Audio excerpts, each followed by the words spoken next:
Hi, my name is Tanya, and today I want to talk to you about the books that I read in this month of January.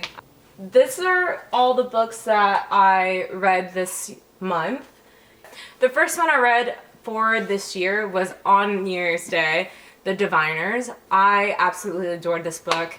So this is about Evie, who goes to New York City to live with her uncle, who's a bachelor and is in charge of a museum of curiosities of sorts. People call it Museum of Creepy Crawlies or creepy things, I guess. But all of the artifacts that are in the museum are some sort of supernatural background or history of some sort. And this follows the life of Evie, a couple of other, 5 different people, all in third-person perspective. And that's the dog. And all follow in third-person perspective. And they all their lives intertwine for this big bad at the very end of the book. But you kind of start seeing it. Basically, the beginning of the book tells you about the mindset of the big bad and what a diviner is, which is a person with special abilities. Sorry, the dog's here. Aw, he loves me. I don't know if you can't see him, but there's also bunnies here too. But anyways, the writing style was incredible. It was really fun and witty. It was definitely a very refreshing start to the year. Last book I read in 2022 was Under the Whispering Door by T.J. Klein, and that was really good book, and it was a more solemn book. And this one just kind of kicked it off to what I want for 2023, and it was just a really good writing style. It has supernatural elements. It is a will they won't they kind of trope, and yeah, and then it just kind of surprises you towards the end, and the big bad and how they handled it was incredibly scary to think about if you were ever in that situation. So definitely pick this up. I read the second book of the series, Lair of Dreams. Now this wasn't as action-packed as the first one. It still follows Evie, and then it has some new introductions to a couple more characters, and the big bad wasn't that scary. It was more of a psychological sort of concept, and I really like the character development here, and just it has love interest. Again, it's murder mystery, but also it is supernatural, and I think it's starting to rev up with the big bad. So I kind of think of it kind of like what J.K. Rowling did, or what most people do in series itself, where they come out with really strong, and then they kind of ease into the main plot line of the entire series. So yeah, definitely a really great book.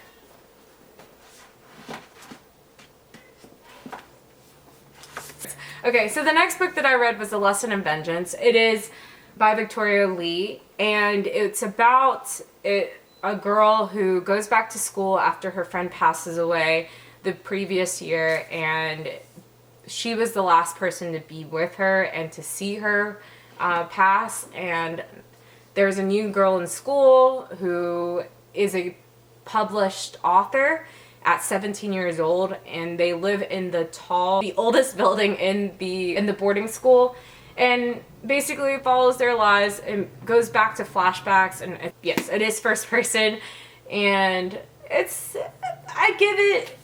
was okay. I love dark academia. That's a trope. It has the will they won't they. It is LGBTQIA plus friendly, and I just kind of expected more, I think.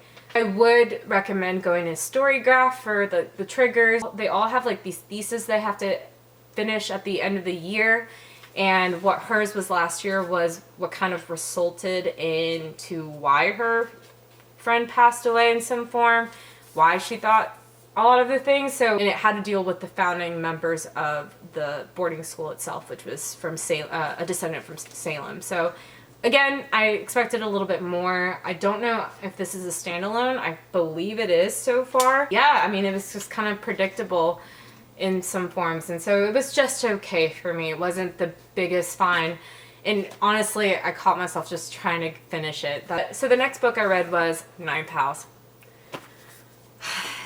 This surprised the heck out of me, actually. I bought this a couple years ago, and I had picked it up and I would try to read it, but I would always be busy or something, and then I would have to put it down. Never.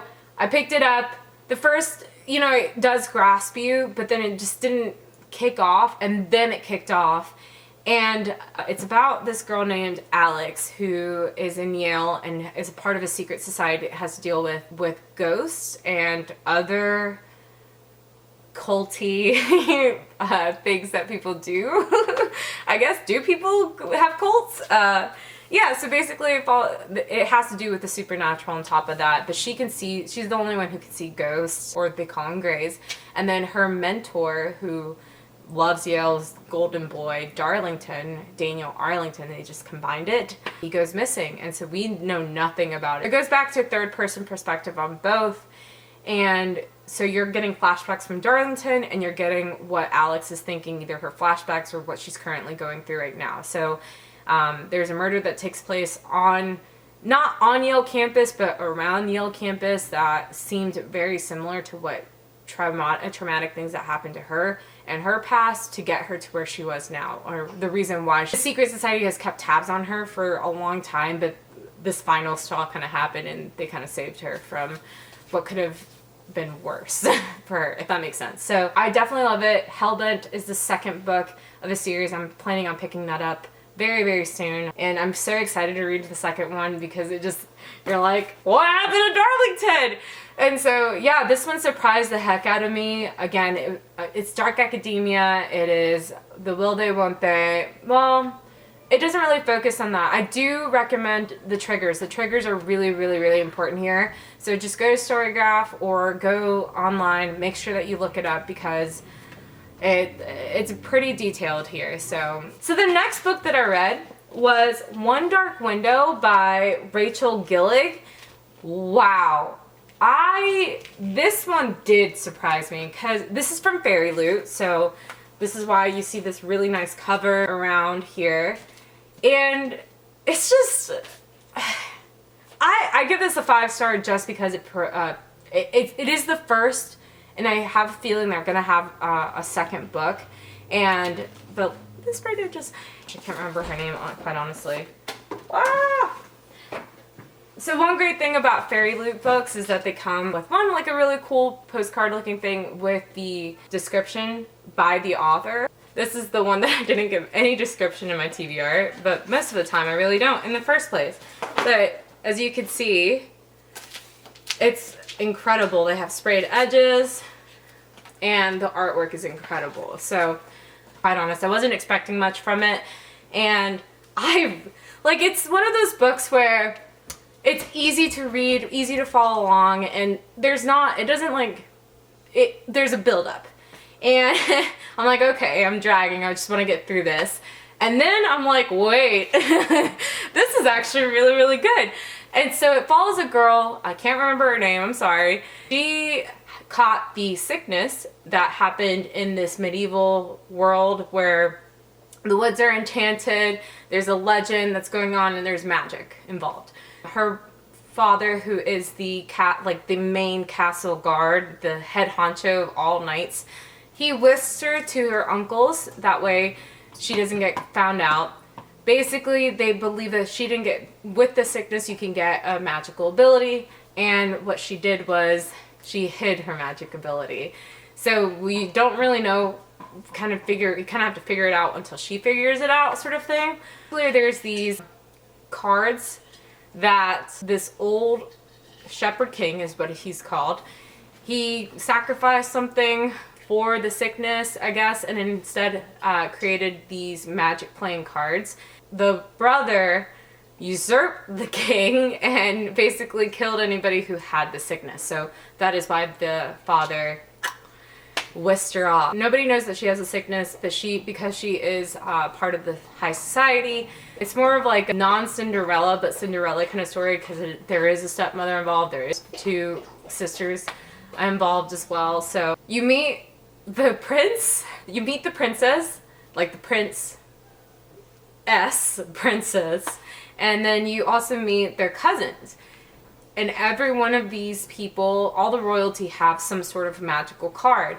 They all have, it comes from 12, 11, 10, 9, 8, 7, 6, 5, all the way down to the one card that everyone's trying to look for, especially the king, in order to be the most powerful. And the cousins recruit her once they find out that she has see the cards, like the color, like the aura of the card on somebody, but the half-truth of what her magical ability is. And I won't spill it. So it's really a great book. It just surprised the heck out of me. I was genuinely so surprised, and I loved the love interest in this. I mean, obviously it's gonna happen, and the roughhousing from both the princes and the cousins, and their banter is always really great. This is not for teenagers, I will say that. So I found out the hard way, because I thought I got the YA book only, and I did. I just didn't think it was going to be the older YA kind of range. I think there is a sequel. I really hope there is one, and if there is, I'll let you know. So the next book that I got to read this month was the Witcher graphic novel. It's the Omnibus, the volume 1. There's a volume 2 coming out pretty soon, hopefully. And just didn't know, Netflix has its own adaptation of The Witcher with Henry Cavill, and it is so good because, one, Henry Cavill, the way he doesn't have to say much. All he has to go, just love it. It's just, he's a gorgeous man, and I can't get over it. I can't get over that he's not going to be a part of it anymore. Anyways, but this is such a great series. I'm debating on reading the books, so I ended up just picking this up because I know that there's a lot of backstory, a lot of lore, a lot of legends for the actual Witcher series, and I just haven't bring myself to that point yet. So I wanted to try out the graphic novel. It's really good. I don't know if I'm going to pick up the books. Most likely I will, but I think that'll be a next year sort of thing. Just look up The Witcher. Just go watch Henry Cavill. You should just do that. Beware, it is rated R, so yeah. The next book that I got to read this month was Will Smith. Yeah, I picked this up a lot last year, and then I just kept putting it down just because I got busy, and it was really mostly in the beginning of the year. And I got like a nice little third of the way before I put it down, and it's actually really good. You get to learn more about Will Smith pre-slap. And yeah, I definitely recommend it to get to know him, get to know about it's not his writing style, it's whoever wrote this for him, but it's very introspective. You just get to learn a lot more about somebody that you grew up watching as Fresh Prince of Bel-Air. There is like that one scene on Fresh Prince of Bel-Air where he like cries and you think that that's him like just digging some stuff up or something like that about not having a dad. His dad was around. He just wasn't the greatest. It happens, you know? Just learning how to cope with backgrounds. Yeah, so I definitely recommend it. Again, I'm trying to do one biography a month. That is my goal. So the next book that I read was Causal, Vacancy by J.K. Rowling. I can't say that I loved it, but I can't say I didn't like it. There were aspects I did like only, but I was just trying to get through it. I think that's the best way that I could say. I was just trying to get through it because I was trying to finish. Did it end the way that I thought it was going to be? Tragically, yes. Did it start the way I thought it was going to be with J.K. Rowling and her weird needing to say grope and like, this is like, you know that she was trying to be an adult writer. That's all I gotta say about it, because it's like, I think if this is adapted quirky British movies that you watch, yeah, like I would have definitely loved this, and then it makes you think at the very end, and it's tragic at the end. I will say that, like, it's not spoilers because I'm not telling you anything about it. But it's just, I mean, it starts tragic in the first place. So one of these council members drops dead because of an aneurysm on the night that he decides to take out his wife at the country club. And it's following different people who are either associated to the council member or what was involved. But you never like really hear from the wife's side of things, which I think is interesting. So you really hear about everyone else but the wife. One of those, it's like New Year's Eve, Valentine's Day, you know, those kind of movies where you have like so many people all coming at once and they're all kind of connected to the same, but it tells you why they're connected in this way. And how they're gonna connect, and it got dark, but I just wanted to get through it. I just was skimming it. I was ready to get done because I'm excited for the rest of the books that I want to read. I think that this is just a nice palate cleanser, even though it does get sad towards the end, but it just makes you think about like being an adult, I guess. And then the last book that I got to end this month was, well, I'm like here. I'm like somewhere around this area. So it's The Devil in the White City. It's about H.H. Holmes, and then also an architect, Burnham, who the Chicago's World Fair, and it also follows the life of H.H. Holmes, the notorious serial mass killer in Chicago back in the 1890s, I believe is the right time. 1893, yes. So, yeah, I loved Erik Larson's writing style. It is a story that is nonfiction. So all of these things that he's writing has facts, it's backing it up, and then he just kind of helps paint the story of like, think about it like this, you know, how, like one of those podcasts sort of thing. I would think that if you wanted to listen to like an audiobook, I think you actually really would enjoy it. It's storytelling, it's getting to the nitty-gritty, you're just like, what's going on? And it's really well done. He connected the two of them in such a glorious way that you can link to very different people and being recognized for two very different things at the same time. So definitely I'm so excited to read the rest of his books. That was pretty much what I read for January. So I didn't get to make it to Legendborn: A Name of the Wind. So stay tuned. Stay tuned for the next video to talk about what I'm going to read for February. So yeah, thank you for joining me. I hope that gave you some insight to pick up any of these books. I know none of them are really like, the newer ones, but at least you get to see the kind of taste that I have as a book lover. And I hope that you like my Scared Polta shirt.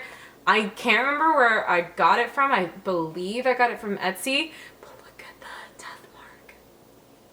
It's so awesome. I'm signing off now because I gotta go to a concert. Alright, bye.